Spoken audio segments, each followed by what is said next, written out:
Bonjour, aujourd'hui on parle de Julien Lieb qui se confie sur son passé difficile avant la Star Academy. Pierre Garnier a beau avoir raflé la victoire en finale de la Star Academy en 2024, Julien Lieb s'est lui aussi construit une communauté de fans et s'apprête à sortir un premier album avant de commencer une tournée de concerts. Rien ne pourrait rendre plus heureux celui qui voulait faire de la musique son métier depuis des années.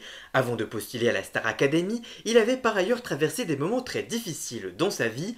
Ce mercredi 28 mai, le chanteur est revenu sur son parcours dans le podcast du youtubeur Le Bouzeux. Je cite: c'était dans une période où je vivais à Rennes, je n'étais plus avec mon ex, on s'était séparés, on se sépare et à ce moment-là je n'ai plus rien, je suis en full dépression, j'avais plus grand monde, j'avais plus de toit, j'avais plus de boulot, j'avais plus d'argent, donc je le mangeais tous les 3 jours. C'était vraiment tendu, ça a duré quelques mois de vraie galère, 2-3 fois où j'ai dû dormir un peu dehors. À ce moment-là, Ludo, qui est devenu mon community manager, m'héberge et lui, il aime trop la télé. Il m'a dit on peut regarder la Starac et je lui ai dit mais mon gars, tu m'héberges donc on regarde ce que tu veux. Et donc j'ai regardé la Starac, la saison reboot de 2022. Je me suis dit ah mais c'est trop bien, tu peux te faire connaître par les gens, t'apprends de ouf, tu prépares des primes toutes les semaines sur TF1, c'est vraiment une grosse vitrine, c'est génial. Et je me suis alors dit que c'était ma dernière chance, j'allais vers mes 25 ans. Julien Lieb a donc saisi cette chance et a postulé la saison suivante et est donc arrivé jusqu'en finale face à Pierre Garnier.